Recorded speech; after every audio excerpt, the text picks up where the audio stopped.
Good evening, Danvers. Welcome to the Topics of the Town News for December 5th, 2024.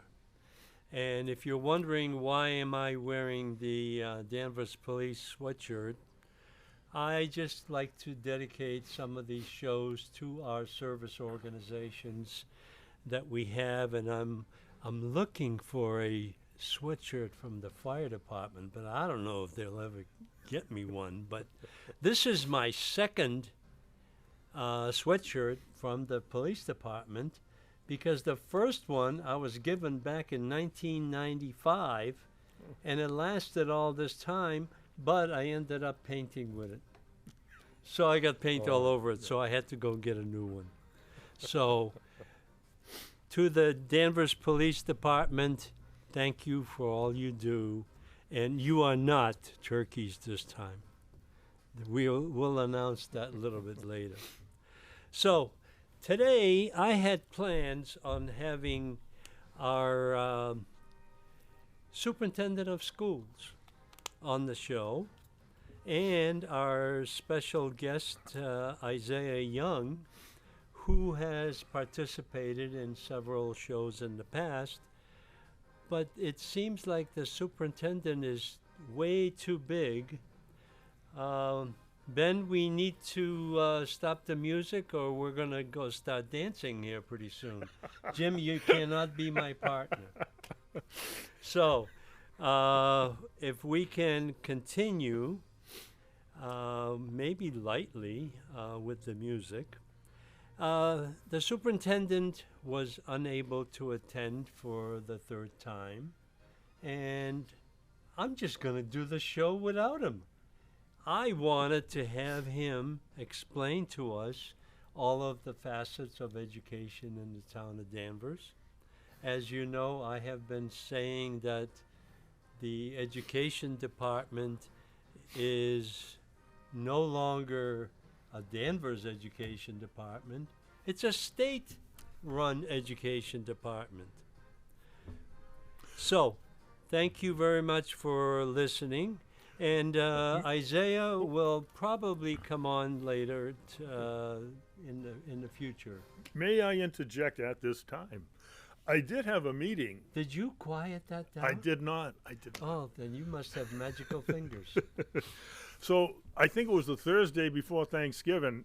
I had a meeting with Principal Adam Colantoni from the middle school and Dan Bauer. Right. So, I heard that. Yeah. I was told that you infringed on my scheduled time, and the superintendent relaxed the situation and gave you the... That's right. But actually, he was only there because the Citizens Academy was doing their school night. So after he was done with our meeting, he went and did the Citizens Academy. But what we talked about, I was motivated during the Ducky situation and some of the mothers and parents that got up with all the violence going on.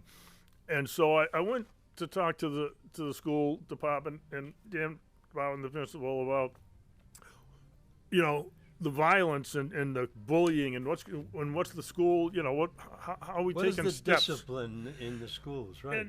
And you know what the funny thing is, their hands are bound the same way the police chief said his hands are bound by these juvenile laws that protect the kids, and you can't issue discipline. So their hands are tied in the school systems too.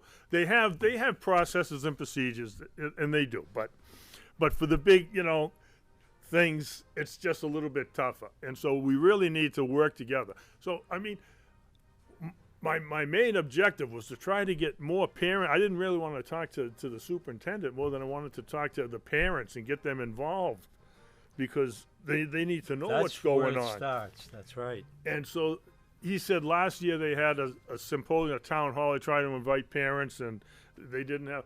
So he's going to do it again this year. And I said, well, that's why we need, like, some of the mothers and people that got up and talked during the Ducky thing. They want more groups to work together, people. And so we got enough groups in town. We just need to get everyone together. The groups need to work together to focus on a problem and resolve it.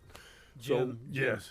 we as residents and voters Yes. and citizens of this community have allowed this to happen because our legislators are dictating to us what we can do and we cannot do. Look at what's happening in the federal government. They're getting clemency to everybody now because they're all afraid of going to jail. Well, our residents need to put the pressure on our legislators, and our two legislators right now are Sally Kearns and Joan Lovely, and the surrounding communities need to get together and relieve that situation where the police have their hands tied behind their back. They do not. They need to act within the law, and they're afraid to do that because they're going to get sued. Well, they crafted the law in such a way it has unintended consequences. Right. Okay, so we need the legislators to come back and tell us what's the intent of this law, and okay, that's what you wanted to do to make. I still don't know what the intent of the law was, but you've just shackled the police and the school department from issuing real, meaningful discipline. Well, just look at the situation in this last selectmen's meeting. I mean, the judge is sitting there, the chairman of the board is sitting there, and they're afraid to say anything because they're afraid of the Supreme Court decisions that have allowed citizens to say anything and everything to those board members. The problem is that the board members have restricted speech to such a level that people are frustrated to the point where nobody's listening to them. And the thing is, 2 meetings ago, I even went to see Dan Bennett, and at that meeting, he was he was restricted in addressing the issues that people wanted to talk about, but he gave in to the crowd, basically. And I even said to him, Dan, this is something that needs to happen. You need to allow people to express their frustrations, because where else are they going to go? You are the elected officials, the leaders of this town, Right. the mothers and fathers. And the mothers just don't seem to, but that's okay. So that is a example of what goes on in our own community, but this happens nationwide. Well, exactly. And those laws were designed to protect the BLM riots and and all. No, no. And so what happens now that other people who don't agree with us are the woke agenda. These are woke laws Right. gone awry, you see, which allow these stupid things to happen when you can't take normal disciplinary police action. And so and there's a lot of unintended consequences, and they need to undo this bill. That's all there is to it. And the same thing happens in the when we get to the zoning stuff. We're going to talk. It's the same Right. thing. They pass these laws, and Danvers is Danvers. We're not. Well, nobody in Danvers, out of the committees that are supposedly defending our culture and our existence in this town, they don't have the courage to stand up and say enough is enough.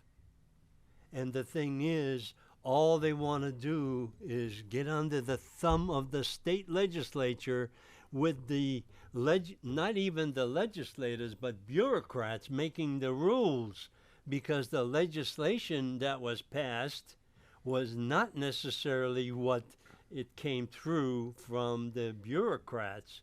And those are the people that should be fired. And the thing is, the same thing's happening at the federal level. Well, that's They why sh- we have Elon Musk and They should Vivek. fire them all. So let's move on with the show. And this is a little late, but we have made our comments already. The agenda and opinions are solely by the topics of the town host, our guests, contributors, and commentators. Now, Ben, if you can put up my special quote for today, I have selected two, and one of them applies exactly to what we're talking about. When someone tells me no, it doesn't mean I can't do it. It simply means I can't do it with them. And this is a quote from Karen Quintones Miller, and she was on a path of being a journalist, historian, and best-selling author. Was by no means an easy one. Born and raised in Harlem, she dropped out of school at age 13 and eventually joined the Navy. After 5 years of service, she found a job as a secretary to the Philadelphia Daily News. So she's a well-educated, well-trained journalist. And this is the kind of a quote that I think we need to defend and we need to practice, because I do not take no for an answer. The first answer is maybe. So that's one. The second one, Ben, if you can put up the second quote, and then we'll get into the meat of the situation. The most common way people give up their powers is by thinking they don't have any. And the thing is that each and every one of us has our own powers, but I think we need to glue them together into a, if you notice the selectmen's meeting, if there's more than 10 people in the room, they behave a lot differently. But if there's only Bill Bradstreet or myself or you, they just don't give a damn. Their fan club? Their fan club, right. We are their fan club. But this is by Alice Walker, and she is a Pulitzer Prize-winning writer with more than 30 literary works under her belt, including her most famous novel, The Color Purple. You read that in high school. No, I don't know if that came out when I was in high school. Well, then you should read it now. I saw the movie. Her writing often explores the crossroads of race and gender, particularly centering the experiences of black women. This is what's happening in our surrounding community. Read that quote again. The quote is, "The most common way people give up their power is by thinking they don't have any." And this is in the handout that I have produced, and that'll remain on television. So, now, what I like to continue with, and you told me I have to lead today, so I always lead anyway. Local town news, town hall news. Danvers town manager search continues. 5 to 7 members from the general public will be selected to participate in the, I guess, search committee. Mm-hmm. They have hired a consultant, and the consultant is giving them some direction of where they can go. And I have already expressed my view about the search committee. It should be more extensive than the 3 selectmen that the 2 selectmen that they have on there, which I think is Maureen and Dan. So, we do need to encourage them. They know who wants to be and who should be, because they know the town better than any one of us, hopefully. I hope that's true. But I think we need to make that happen. Now, the next item on this agenda is open space development and maintenance.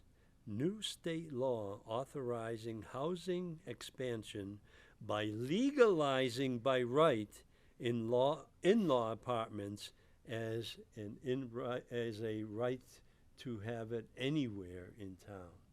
So the state legislators, in their great wisdom, which they don't know their communities, have instituted this law that permits two-family housing in every zone in our town. And we have no control over zoning.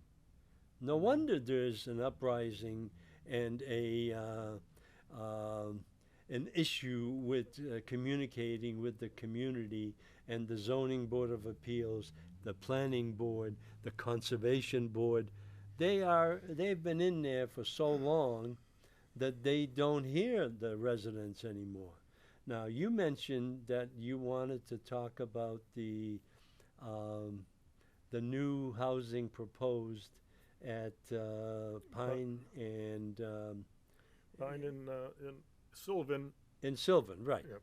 And So- Hyde. Yep. So, Ben, if you can throw up a couple of those clips, and maybe we can talk about it. But this is the genesis of the comments that have been made by residents.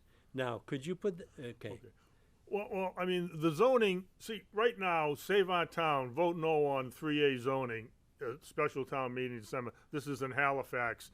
Okay, so this is the MBTA zoning that we're all talking about. Right. Okay, and so, again, this is the one-size-fits-all zoning from the state to the towns and cities and towns, okay? It's kind of like one-size-fits-all traffic patterns, you know, like the ones we have to live with at 128 and 62 and 128 and Route 35. That's what one-size-fits-all looks like, okay? Danvers is Danvers. We have a home rule. You know, they came up and voted in the MBTA zoning in Danvers back in 2020. Without us even knowing that that's what it was for. Well, before the law was even approved, they knew they were working on the law and crafting the law. So Danvers figured out, you know, maybe through Sally Kearns and Joan Lovely, they gave them all the information. This is what it's going to do, and this is what we got to do. And so they made all these zonings to make it, and we missed like 10 or 5%. Right. So we weren't fully compliant, but we were compliant enough to build the corner of Maple Street and Hobart Street. And so that's the problem with this one-size-fits-all zoning. And I'm telling you right now, the regular zoning we have, right now, there's the Pine Street and Sylvan Street and Hyde Street, there was probably at least 30 people from the neighborhood, from that neighborhood came, and they all spoke, and they were all upset. The traffic is unbearable as it is. The parking is unbearable as it is. And and then plus the fact that we don't know what kind of hazardous waste is under Sylvania. Okay? And so while the fire's hot, they have to realize, the citizens have to realize that these developers will build to the max of whatever the zoning allows. And so they were at the Zoning Board of Appeals, so they continued it because they didn't have enough votes to get the relief they wanted, but they can build 7 units there. I still don't even know if that's 7 units with 2 in each unit, which is 14. I think that's what it is. They're duplexes.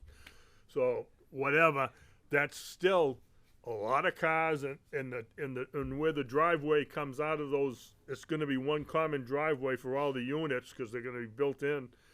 It's right where Hyde Street is, and apparently that intersection is really bad. It is. The neighbors. It is. So we can't fix this problem by, you know, beating up the zoning board and the planning board.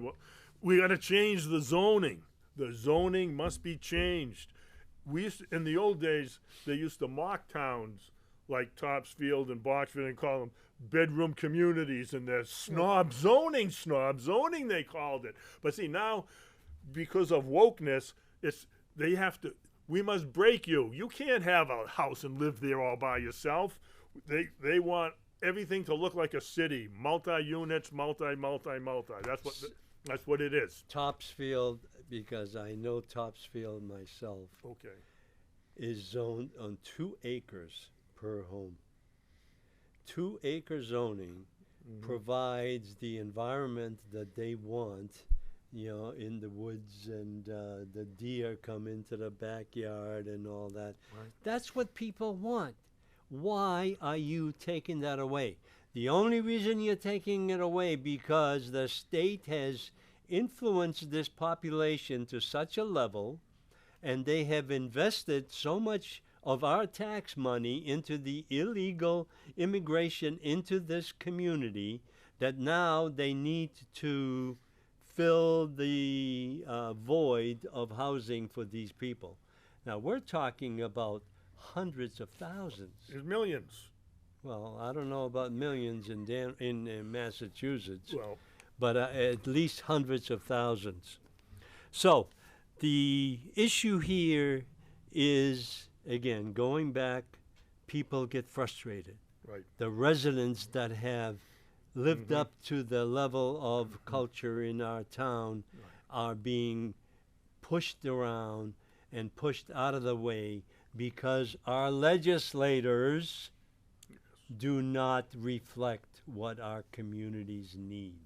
So the first act should be vote the bums out and then start from scratch again, but that's not possible either. Well, you want to hear something funny? Yeah? When I was at the town manager town meeting act Review? review committee, Sally Kern spoke, and she said, "Oh, was I watching this on TV?" But either way, what she said was, when they were talking about the difference between a town and a city, she said, "My job would be much easier if this was a city because I could get you easier money with all the urban money we've got. But because you're a town, it's much harder for me to bring the money in." So it's always about the money with people. What about quality of life? Why does my problem is, and in a nutshell, the problem exists when people think that the government is the solution. So if there's an issue and people think we got to have the government make a law, then they are the problem because the government doesn't solve problems; they create them. Right. People need to solve their own problems, and then if you can't do it, then that's what communities and neighbors are for. We all need to work together to try to get a solution. We don't need Big Brother coming in and telling us how to. We already have Big Brother. Ben, if you can throw in that last clip, and this is more related to in Lexington, the state's housing law is on track to produce nearly 1,000 new homes. Good luck to Steve Bartha. I hope.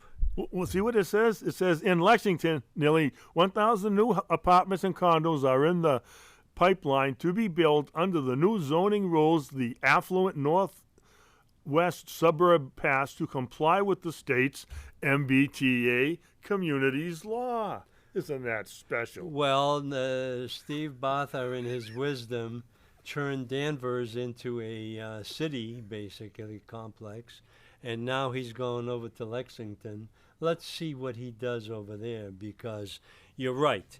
The massive multifamily units already encroach on our town zoning. State laws are being imposed to circumvent our rules. State has superseded our town culture and quality of life. This is word for word what you just said. And I didn't even prepare. No, I know. I did not prepare. You must have been reading my mind. The town management resignations. Let's move on to Steve Bartha and then other resignations, because I have preached this, and this will probably be the last show for that, but town management resignations. DEI manager quietly left her office and resigned without even a 2-week notice. Town manager resigned. Selectmen must eliminate this position outright and save the cost of DEI organization.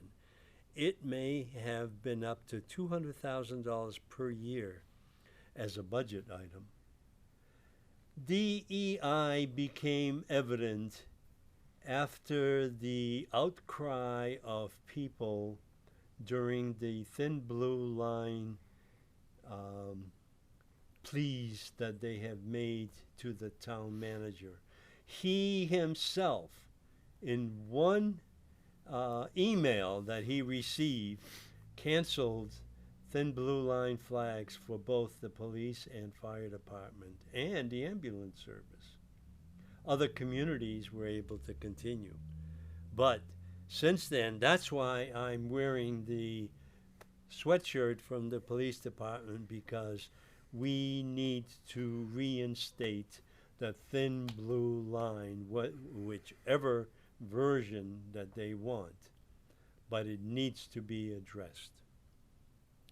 Town management resignations or retirements.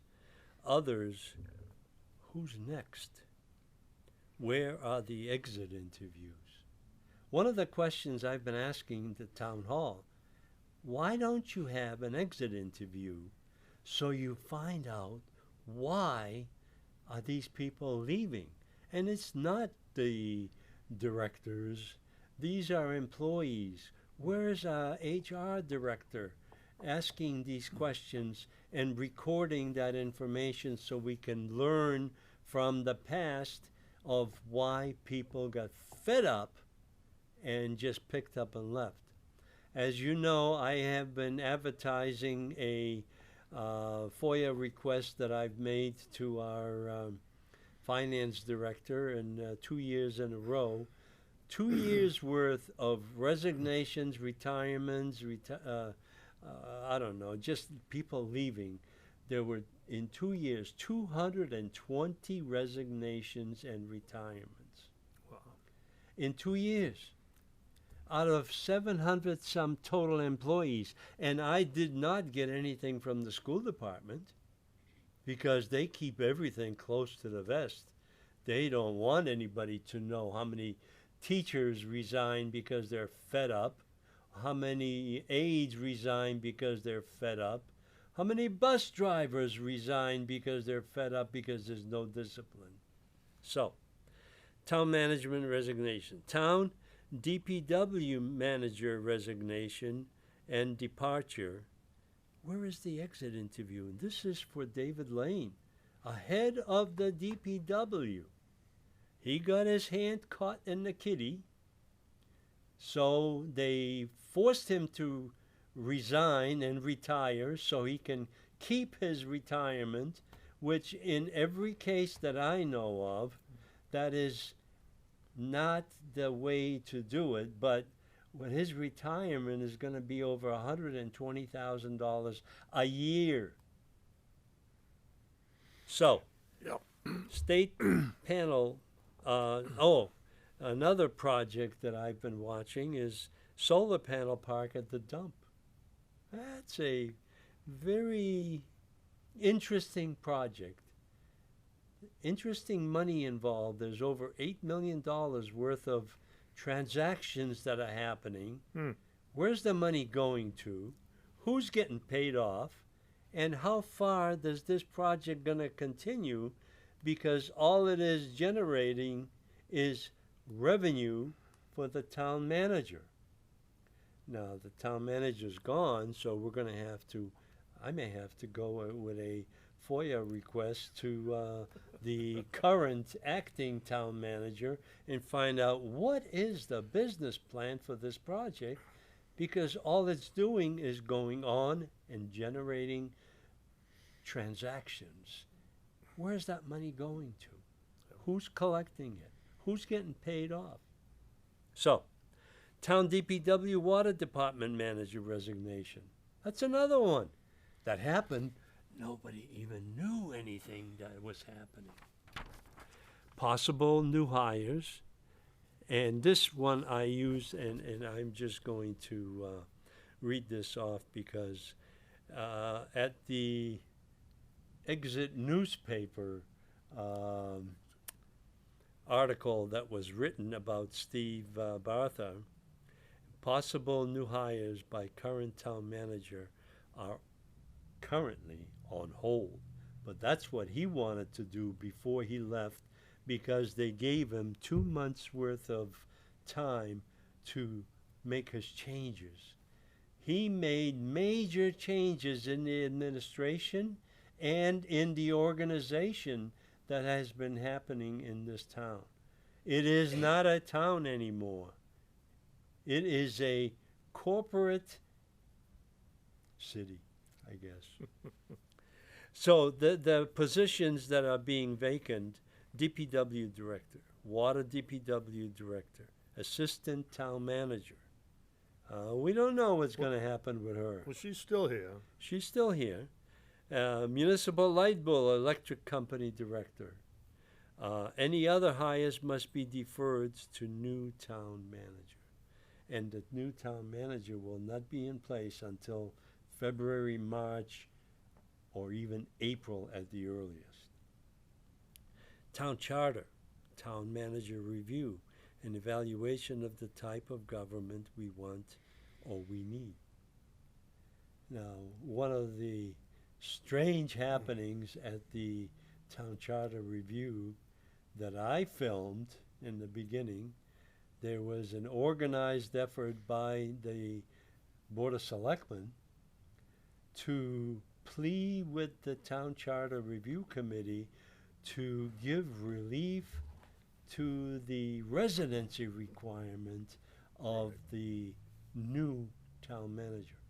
The old town manager had the same issue. He settled here.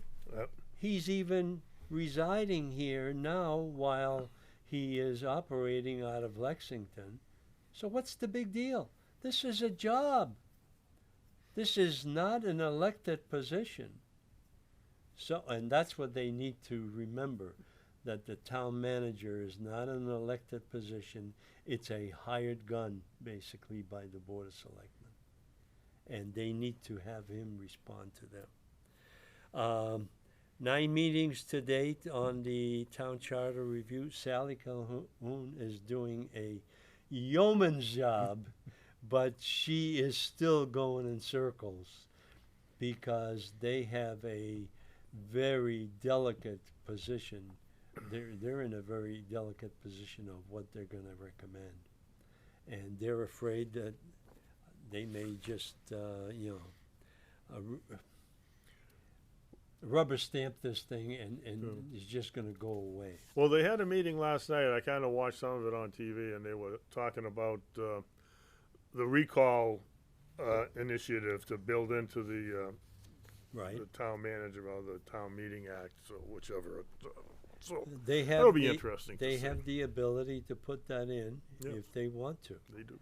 I don't know if they do or not. There's some resistance in the committee that I've noticed, and I think that's something that needs to be addressed.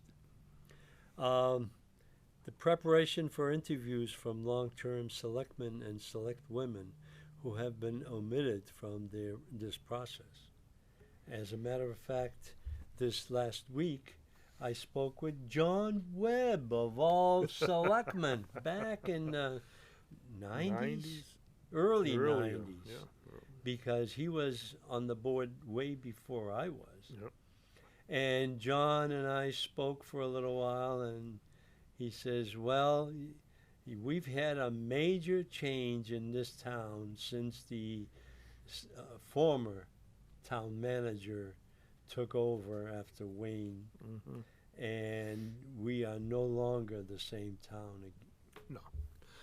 So, No.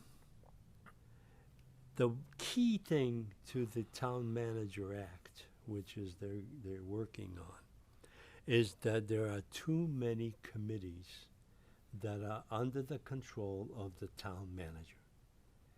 The town manager, under this Town Manager Act, acts as if he's been elected or anointed to run this town.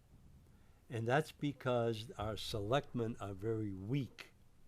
Our selectmen do not exert the political power that they have for running this town and seeing how this town's supposed to operate. So that's my major observation, and we are doing well on time. One of the things that transitions now from the town charter review is my question to Dan Bauer was going to be, how will the town charter review affect the school state-supported programs and operations? They will. Really? Yes, they will. I don't think there's anything in there that has anything The to do. school committee's supposed to be independent, Yeah. but the town manager and the Board of Selectmen have backdoor powers in controlling the budget. They have not exercised that because Wayne was the only one that ever exercised that, and that was now 15 years ago. And he got his hand slapped, but he had the authority. So, Can I say something? It's just DEI costs a lot of money. See, that's the problem. We have more than enough money to teach the kids what they need to know, reading, writing, arithmetic, and all the basic stuff you need, that basic transfer of information to impart knowledge. But what the school is spending all their money on is DEI, trying that social, emotional, that just doesn't work. You can't. Education is just a product of discipline. If you can't I was the worst student in the world. I sat there. I'll try to be quiet. I'll try to behave. But at least I learned by osmosis because I kept my mouth shut. what's your badge on? Now? Okay, my bad. Merry Christmas. I should focus more on the good news. Yes. Merry Christmas. It's the Christmas season. We should all be happy and think about all the good things that have happened in our lives and things we can be thankful for. We just finished Thanksgiving. We're going into Christmas. Well, I'm glad I noticed that because you were getting so riled up. And the thing is that you need to relax a little bit. That's what my wife tells me. I know. She says you get too serious. I know. But there's nobody else in town that even addresses what's going on. And they're afraid. Well, I'm half Italian, so I mean, that's not, emotion. That's just I'm emotional about the issue. I'm not angry or sad. I'm Expressing. I'm your views. excited about it. I'm telling you, you got to do something. Hey, speaking. We got to of, stop spending money on the wrong stuff. Speaking. That's of, why we have budgets, so we can look at it and say, don't spend it here, spend it there. Yeah, but they won't let you do that because it's all predetermined before it goes to Well, town meeting. Well, see, I mean, and this goes to your point, like you said, Wayne Marquis knew how to, he would say, you have this much, you got a budget, you got a 2% increase. I don't care where you spend it, but that's it, 2% and that's it. Everybody can, we need money for this, we need money for, no. And again, the state puts more demands on. See, the state is putting all these unfunded mandates that coming in. Oh, you got to do this, teach that, do this, do that. Grants. We start grants and we just. You know that the gotta school. stop. You know that the school department. That's what zero-based budgeting was one of your things, Yeah, right? I know. And we need to get back to just stop the Titanic before it hits the iceberg and say, we gotta. How many millions of dollars? Is it 110 million the school does? It's over 100 now. Yeah. All right. Let's just break it out and just piece by piece. And then the thing is that the percentage between what's town departments versus the school department is like 60 to 70% goes to the schools and the rest goes to the poor DPW and water and all that. Well, water's self-supporting anyway. But I was going to, and I have in my truck, a pile of curriculum that was issued to the school department, and I have been carrying that in my truck, and I think it's a weight. It's a big weight in the back of my truck, so I'm going to be having some traction. But you know that we have 6 or 7 curriculum directors which applies to different disciplines, English, math, Science. science, or whatever. But there's 6 or 7 curriculum directors. And what they use is the package of information that's being dictated to them by DESE, which is the Department of Education for the state of Massachusetts. And that's what they operate by. DESE is dictating what they teach in our school system and what kind of observations that they make. Well, I want to stop you right there, because in the old days, again, we had department heads. The department heads We still have them. used to do the curriculum. That was their Right. job. They had to, but now all of a sudden, no, we don't know. So we have to hire all these extra people to do what one guy used to do. We got everything is computerized. It's so much easier. You just look at it and go, yeah, boom, boom, check a box, check a box. It's, Jim, you sound like the town hall, and they want you to behave like internet, scroungers that are out there, and just find everything on the internet, and you'll be fine. why are we paying for books? I know. Do we need paper anymore? Everybody's got a computer. This is your book bag right here. And you can take your tests on here. Everything right there. Every kid has a phone. I mean, we won't even. Hey, let's move on. We've All right, got move it. 17 minutes left. Okay. What I want to do is I want to address some of the Dan Bauer observations that I was looking for, and him not being here, we'll make those observations for him. The thing is that I asked for a student achievement presentation that was held on October 30th, 2024.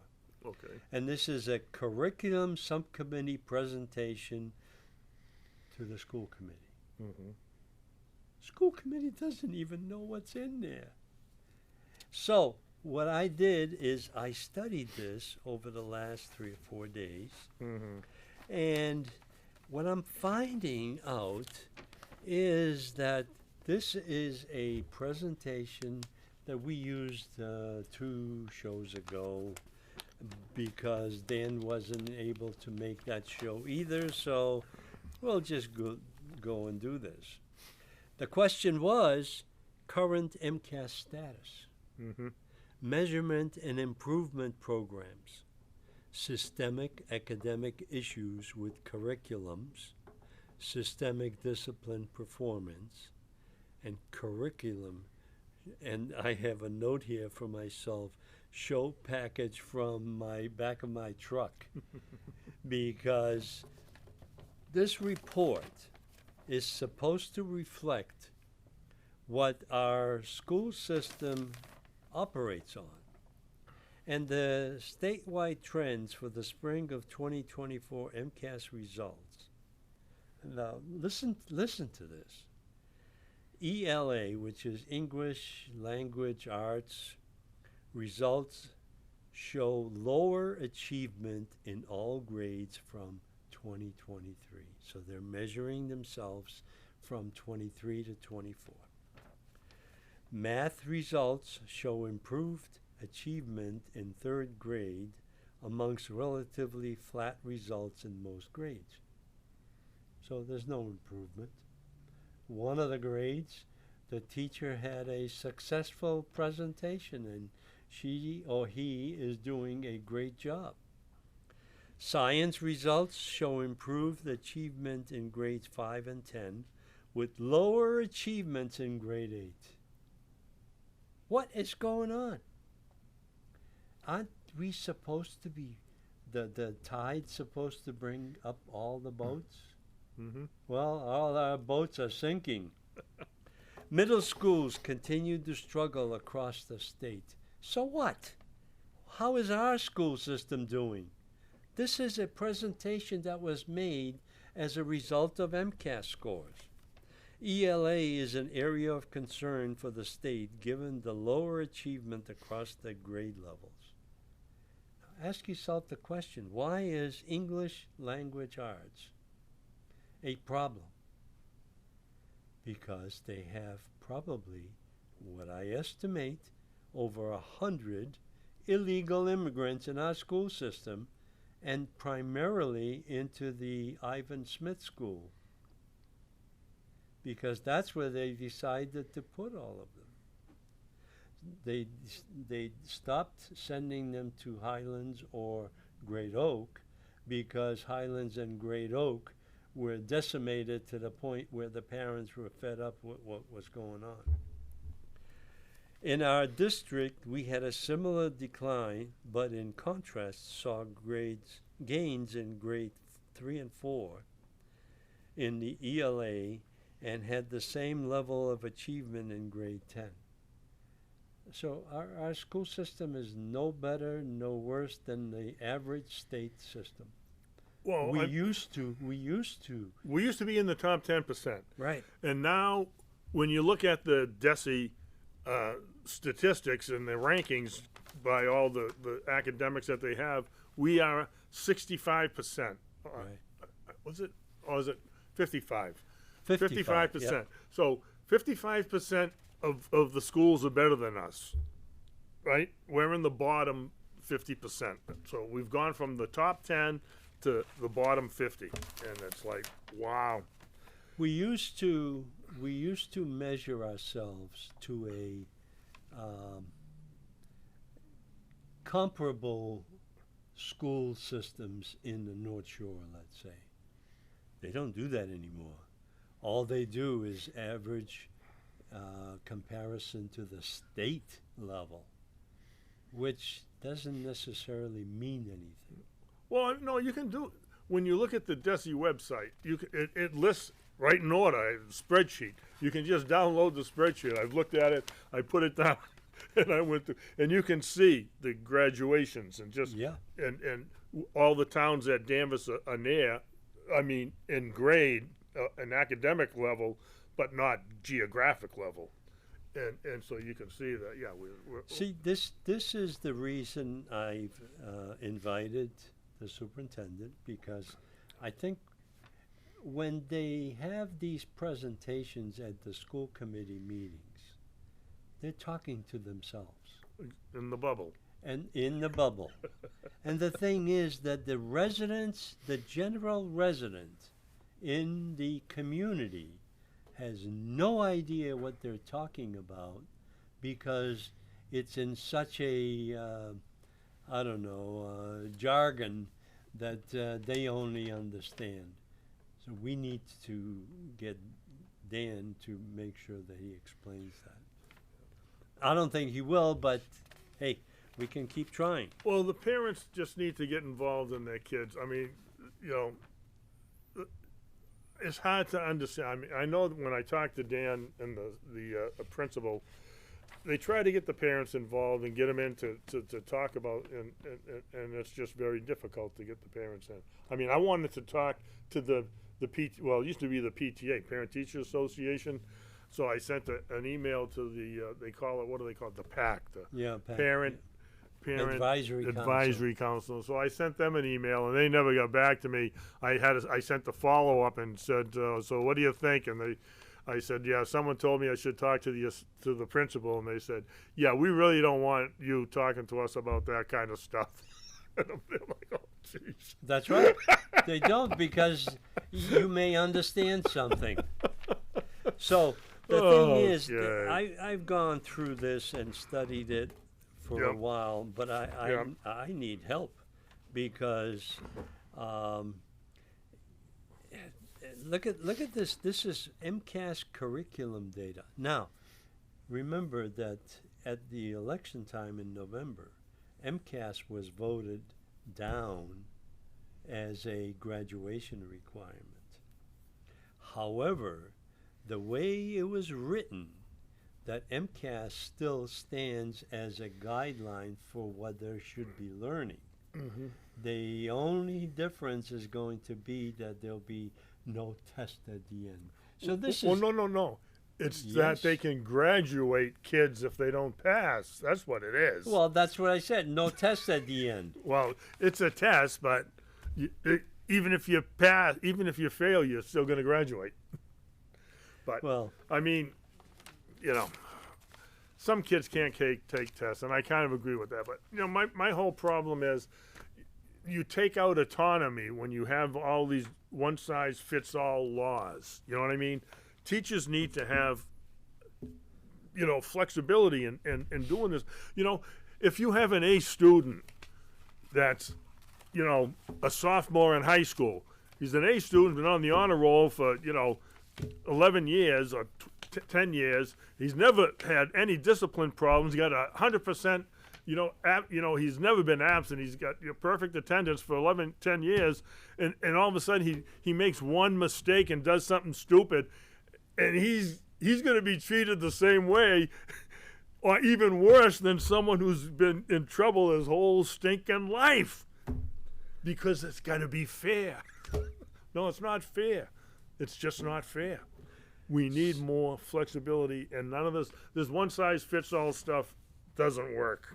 Doesn't work. so let's move on.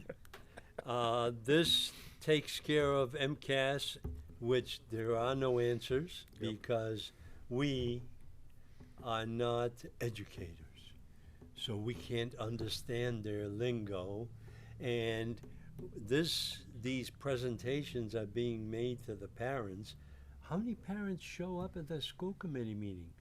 2 maybe? Mm-hmm. I've attended a few, and I was one of the 2. Yeah. So, next item that I have on this is system school budget, current budget status, budget improvement program, systemic budget issues, systemic teacher and so on contract performance. Now look what's happening in the North Shore. Gloucester, Beverly. Beverly, and Marblehead. teachers. What I heard today on the patch is that the difference between what was offered to the teachers in Marblehead and Beverly and what they actually got after a 2.5 week strike was $60,000 altogether. $60,000. So it was all for show. The teachers' union wanted to flex their muscle and say, okay, we'll just don't go to work. So I think the teachers' unions have gone way too far. And the thing is, the only ones that suffer are the kids that are now going to be going to school in July. Yeah. Or maybe they'll have to transport their classrooms to Jamaica or Mexico or someplace like that in the Caribbean. Well, we can just run the class on Zoom. Well, they did that already, and they screwed up the system. It fails. You know, unfortunately, as much as we hate to admit it, I myself am a two-fisted loner. But you know, when you're growing up, we are social animals, and we need to be together. Kids cannot look at a TV screen without being distracted. They need to be in a group setting, and we need discipline and good, strong leadership. Kids need leadership. Every time that I brought up the school department as a project for myself for the show, I have been told you're just wasting your time. And it may be right. But the thing is that we have to look at the alternatives. Yeah. Because the alternatives are Essex Tech for the high school. Mm-hmm. Because they are being run as a school system that has some backbone behind them instead of falling behind with DESE. Private schools are getting very good results. And I am a private school product,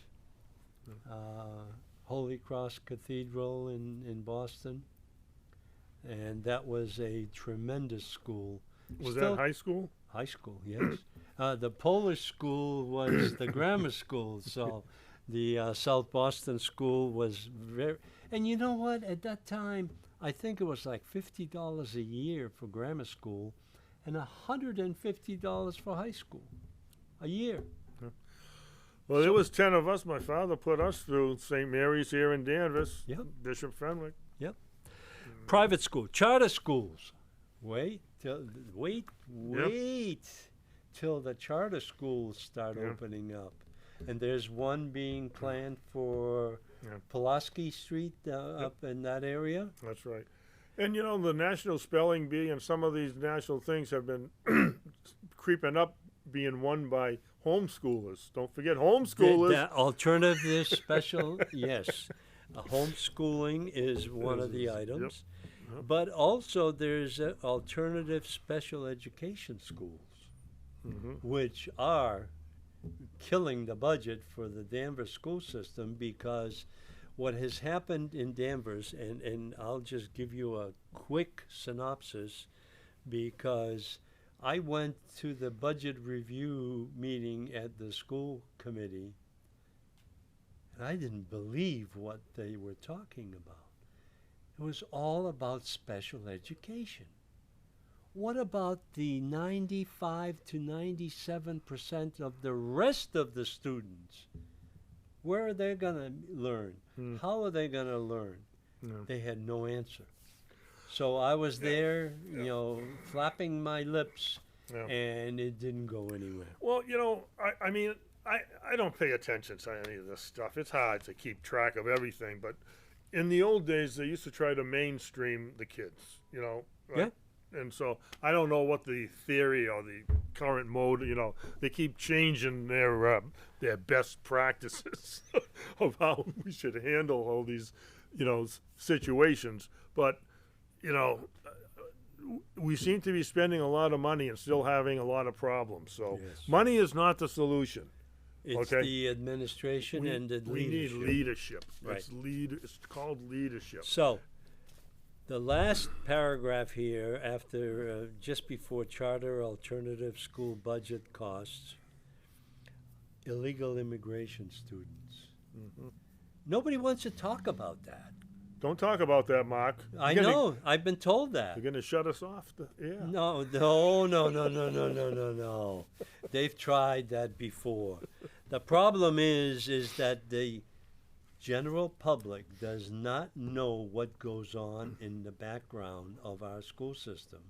And we have over 100 students that are illegal immigrants, and they are being sheltered and shoveled around different schools. The thing is, it's at the cost of the state, $110 per student per day, plus another one for busing. It's all about money. We're down to 37 seconds, Mark. Where'd the time go? We're going to continue this. Maybe Merry Christmas, everybody. Maybe Dan Bauer will decide to come on, because this is not fair. And I wanted to talk about Beverly Airport, but we'll do that next time. Yeah, save that for Tony. Tony loves to talk about it. There's a meeting coming up from the Beverly Airport manager on the 19th of... You're done. I'm done. You're done. So the show is over. Good night, Good night, Danvers. Danvers.